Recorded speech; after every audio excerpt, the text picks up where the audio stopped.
Pertanyaannya, kenapa NKRI yang sudah syar'i tersebut, Pancasila yang menjadi landasan hukum negara yang sudah paten, masih timbul berbagai polemik dalam pemerintahan? Terutama misalkan dicontohkan munculnya undang-undang HIP ya yang sempat rancu.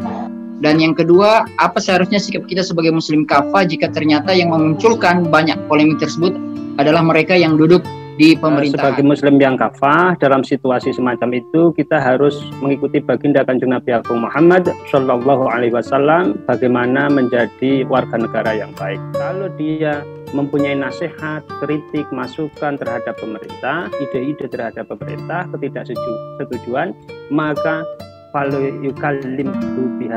maka jangan sampaikan secara frontal, secara tidak etis, harus tetap disampaikan secara sehat. Ada pertanyaan bahwa terkait pemaparan Ustadz bahwa sesungguhnya NKRI sudah syar'i, dan kami sangat setuju dan semoga terus bisa diperjuangkan kesyar'iannya. Pertanyaannya, kenapa NKRI yang sudah syar'i tersebut, Pancasila yang menjadi landasan hukum negara yang sudah paten, masih timbul berbagai polemik dalam pemerintahan? Terutama misalkan dicontohkan munculnya undang-undang HIP ya yang sempat rancu. Dan yang kedua, apa seharusnya sikap kita sebagai muslim kafah jika ternyata yang memunculkan banyak polemik tersebut adalah mereka yang duduk di pemerintahan? Saya kira ini pertanyaan ditujukan ke Ustadz Ahmad Muntaha. Tafadhol langsung dijawab. Sebagai muslim yang kafah dalam situasi semacam itu, kita harus mengikuti baginda Kanjeng Nabi Agung Muhammad Shallallahu Alaihi Wasallam bagaimana menjadi warga negara yang baik. Sebagaimana diriwayatkan dalam Al-Hakim dengan status sanad yang bagus, mangkanat indahu nasihatun lil sultan fala yukallim biha alaniyah. Siapa saja, siapapun itu, apapun derajat pangkatnya, kalau dia mempunyai nasihat, kritik, masukan terhadap pemerintah, ide-ide terhadap pemerintah, ketidaksetujuan, maka maka jangan sampaikan secara frontal, secara tidak etis, harus tetap disampaikan secara sehat. Ambil tangannya, cari tempat yang sepi, konteks zaman dahulu. Kalau dia menerima, alhamdulillah. Wa illah, jika tidak, maka dia sudah menjadi warga negara yang baik, pemerintahnya saja yang kurang baik. Secara mendasar dari sini bisa kita katakan bahwa dalam menjadi warga negara di alam demokrasi pasti ada yang pro, ada yang kontra, ada oposisi, ada yang pro dengan pemerintah. Kalau menjadi pro pemerintah maka menjadi pro yang kritis. Kalau menjadi oposisi maka oposisi yang sehat yang bisa menambah kuat bangunan negara kesatuan Republik Indonesia ini. Saya contohkan kemarin saya terlibat bagaimana pemerintah mengeluarkan ekspor lobster. Itu bagaimana sikap kiai-kiai, sikap ulama. Ternyata tidak langsung frontal, akan tapi dibahas dulu, kemudian disampaikan kepada pemerintah bagaimana yang terbaik tanpa memilah antara satu dengan yang lain, antara menteri yang dulu dengan menteri sekarang, akan tetapi mana yang terbaik itu yang disampaikan secara santun terhadap pemerintah. Ini sebuah teladan yang dari para ulama-ulama kita, kebetulan saya terlibat secara langsung, berdasarkan arahan dari baginda Kanjeng Nabi Agung Muhammad Shallallahu Alaihi Wasallam sebagaimana hadis dengan sanad yang hasan tadi. Terima kasih. Baik, terima kasih Ustaz. Pindah kepada pertanyaan berikutnya dari peserta Zoom kita. Bagaimana kita mensikapi, mungkin bisa dijawab oleh dua pemateri, bagaimana kita mensikapi oknum dari umat ini sendiri yang kemudian itu merusak dari dalam, yang pertama. Yang kedua juga kita melihat ada orang di luar umat yang memiliki, dalam tanda petik, dalam anggapan kita itu memiliki misi yang negatif untuk merusak keberagaman kita hari ini. Silakan Ustadz, mau duluan? Ya, terima kasih. Kita ini negara hukum, semuanya kita sepakat, panglima kita adalah hukum, kita serahkan kepada hukum. Kesadaran hukum ini menjadi sesuatu yang sangat penting. Entah itu misi terselubung dan yang lain sebagainya, itu kita tidak boleh bisa dalam ranah sosial mengambil tindakan-tindakan sendiri, apalagi sangat berisiko besar atau menjadi permasalahan di tengah masyarakat.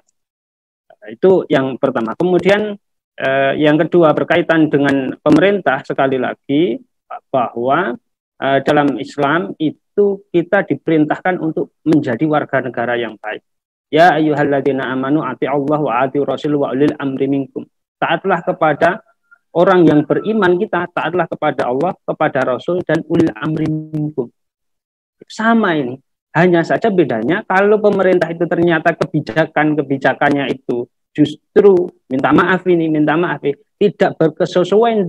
tidak berkesesuaian dengan nilai-nilai keimanan kita, maka bagaimana kita mengaspirasikannya secara sehat, tidak dengan cara-cara yang tidak sehat, membuat rusuh dan yang lain sebagainya. Itulah apapun itu, bahwa ada oknum yang kita anggap oknum umat Islam umpamanya yang merusak citra Islam, maupun oknum luar yang mempunyai misi terselubung dengan umat Islam, kita harus pasrahkan pada hukum, dan utamanya sebagai orang yang awam apalagi mu'alaf. Fas'alu ahli dzikri in kuntum la ta'lamun. Tanyakan kepada ahlinya jika engkau tidak mengetahui. Barangkali ada satu pertanyaan terakhir yang bisa dijawab oleh dua pemateri, dan ini juga sebagai orang tua, sebagai para keluarga ya, ayah, ibu, kira-kira metode apa, cara apa yang cocok agar kita bisa menanamkan kesadaran tentang kebangsaan ini kepada anak-anak kita yang sedang tumbuh besar. Silakan Pak Ustadz. Terima kasih.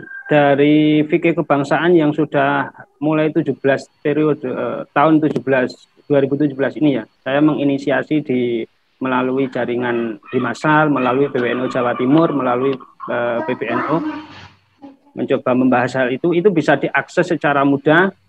Kemudian untuk anak bagaimana? Maka untuk anak kita kemas ulang. Bisa kita buat rekaman video-video yang suka untuk anak, bukan buat permainan atau yang lain sebagainya, dengan pendekatan-pendekatan.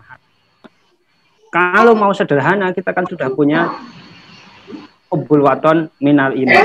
Yalal waton hubbul waton minal iman yang digagas oleh Kiai Haji Abdul Wahab Hasbullah, itu sangat mudah dihafalkan oleh anak. Dan kalau di daerah saya, semua anak-anak itu sudah hafal semua hubbul waton minal iman. Itu mudah untuk dalam satu pendekatan meningkatkan anak-anak untuk mengenal agama dan mengenal bangsanya. Terima kasih. Ustadz, langsung ditutup dengan komen penutup dari Ustadz sebelum saya pindah kepada Pak Yon. Oh ya, la ikraha fid dini qad tabayyana rusdu minal ghayy.